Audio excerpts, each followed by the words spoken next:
Resumo do livro O Paradoxo da Felicidade e O Paradigma da Felicidade, de Richard Dare.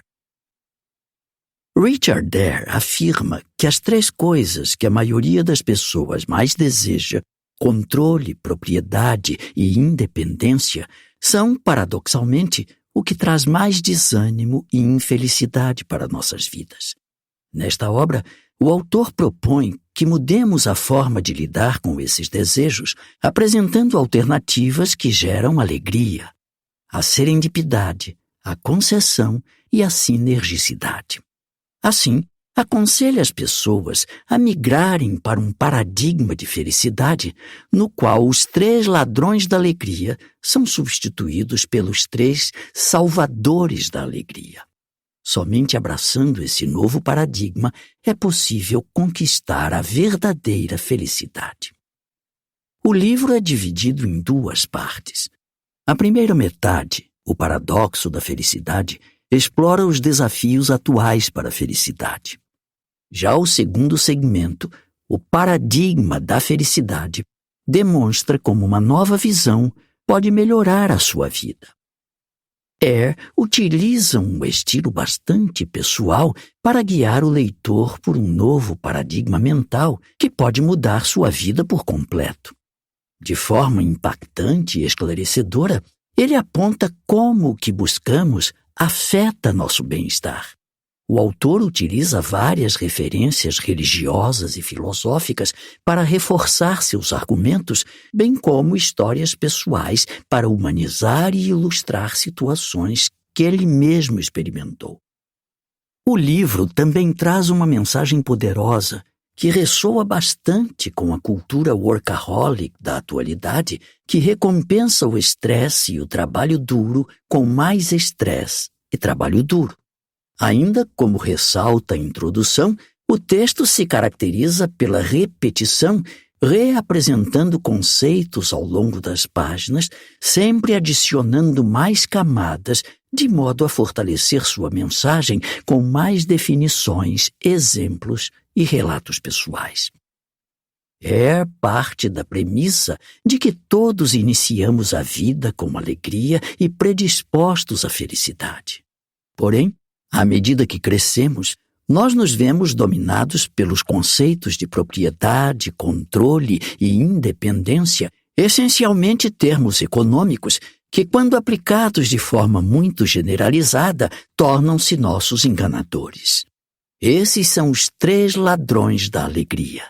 Ao buscarmos incessantemente controle, propriedade e independência, nós nos distanciamos de todo o resto que compõe a alegria, mesmo quando essa busca gera pressão, tensão e estresse, facilitadores da infelicidade. Podemos recuperar nosso direito inato de alegria suprimindo os três ladrões da alegria e substituindo-os por três atitudes alternativas. Tais paradigmas, pontos de vista ou abordagens da vida absorvem a alegria em vez de atacá-la e suscitam a felicidade em vez de impedi-la. O paradoxo, o caminho de controle, propriedade e independência, seguido pela maioria das pessoas, é, na verdade, um desvio que mais nos distancia do que nos aproxima da felicidade e da alegria. Dare apresenta, então, um novo caminho, um correto, em que podemos reexaminar quem somos e o que queremos. Como o autor destaca, as três alternativas poderiam simplesmente vir após os três enganadores como uma segunda parte linear do livro. Contudo, são mais dramáticas do que isso. São os opostos dos três enganadores. São os salvadores que recuperam a alegria roubada pelos ladrões. Estes, além de nos roubarem, também nos enganam.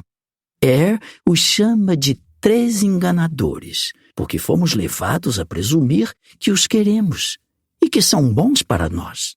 Todavia, transformaram-se em obsessões.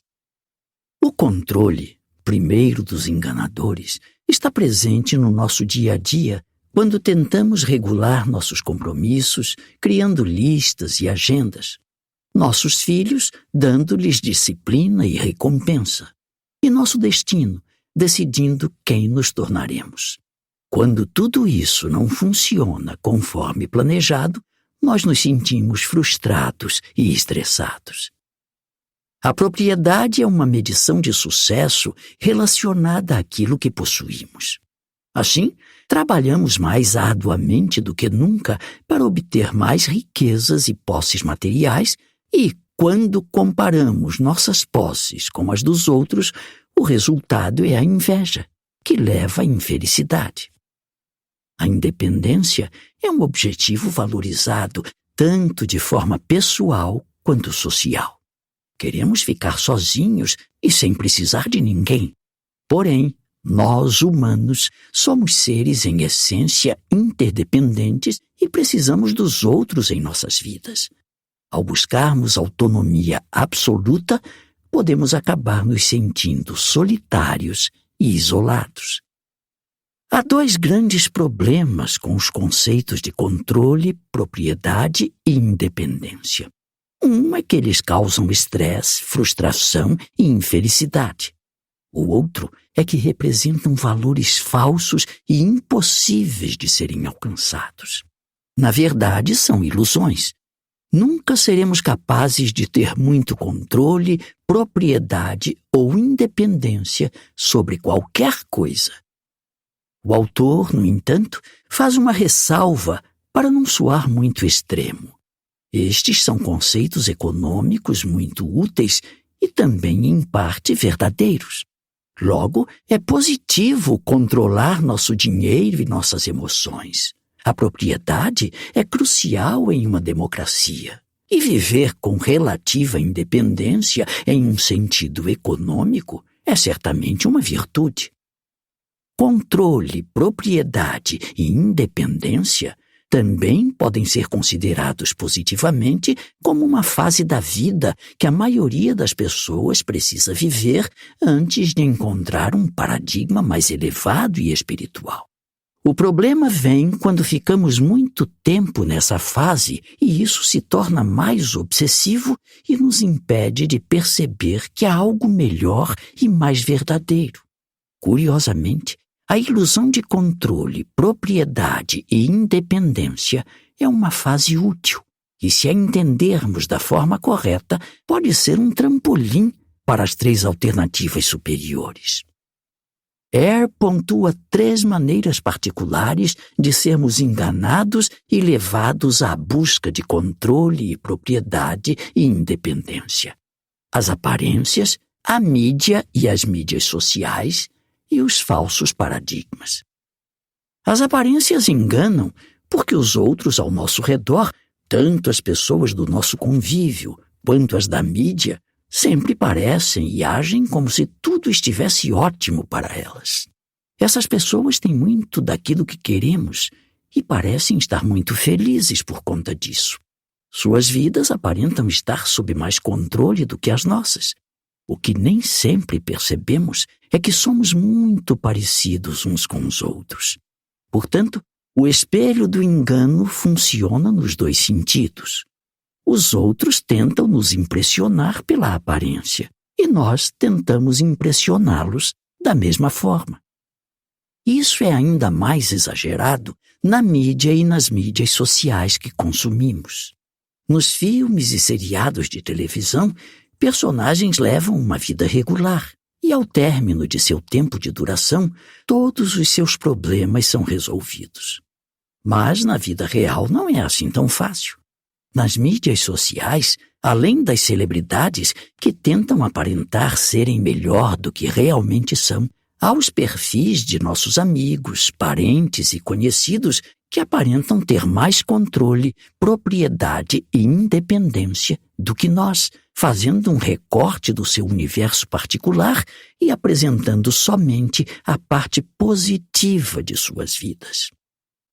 Um paradigma é um ponto de vista ou uma estrutura interna para o que pensamos ser a realidade. A mídia e a web muitas vezes nos levam a falsos paradigmas, a visões irrealistas e errôneas do mundo. Os falsos paradigmas são os maiores enganadores de todos, pois uma vez aceita nossa perspectiva de algo, mesmo de forma subconsciente, ela se torna um filtro pelo qual observamos e interpretamos tudo. Falsos paradigmas não se tornam verdadeiros quando os aceitamos, porém permanecem muito influentes em nossas vidas. A história da busca por controle é, em essência, a história do mundo. Os seres humanos parecem estar conectados com o desejo de controlar tudo ao seu redor. Queremos agir em vez de sofrer uma ação. Essa mentalidade talvez tenha nos salvado individualmente e como um todo e motiva muitos objetivos, planos e ações, mas muitas vezes vai longe demais. Na atualidade, esse instinto de controle foi institucionalizado pela lógica da gestão do tempo e do estabelecimento de metas, levando à noção de que o controle pode nos trazer felicidade. Essa noção de traçar planos e se controlar se expande na falsa ideia de que precisamos ser capazes de gerenciar tudo à nossa volta. Mas, na realidade, temos pouco controle das coisas em meio a tantos eventos imprevisíveis que podem ocorrer e nos frustrar. Por sua vez, o direito à propriedade é a base de uma democracia e de um sistema de livre iniciativa empresarial. No sentido econômico, a propriedade é um pré-requisito para a responsabilidade. As pessoas não são tão propensas a cuidar direito de seus bens, a menos que sejam donas deles. Entretanto, tal qual o controle, a propriedade torna-se enganosa e destrutiva quando é levada ao extremo. Quando uma mentalidade de propriedade domina nosso pensamento, esquecemos que a posse de algo é temporária. Já a independência é uma condição política desejável e, com certeza, a independência pessoal é uma vantagem no sentido de cuidar de si mesmo. Assim como os outros enganadores, também se torna perigosa e prejudicial para nossas vidas espirituais e relações quando é esticada além dos limites. Hoje em dia, a maioria das pessoas idolatra a independência e celebra o fato de não precisar de outras pessoas. Dessa forma, é fácil esquecer como todos somos interdependentes e como foi nossa inteligência coletiva que nos permitiu evoluir tanto como seres humanos.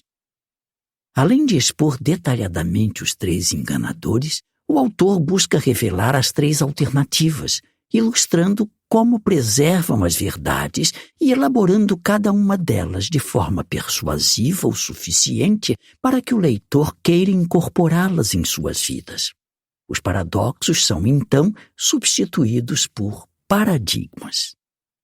Se a primeira parte do livro tem o objetivo de ajudar a desenvolver o medo da falsa e infeliz busca de controle, propriedade e independência, a segunda metade da obra é dedicada ao amor. Seu propósito é fazer o leitor amar as 3 alternativas como conceitos interessantes pela verdade que implicam e pelas mudanças que podem trazer à sua vida. É aí que se inicia o paradigma da felicidade, que apresenta os 3 salvadores da alegria.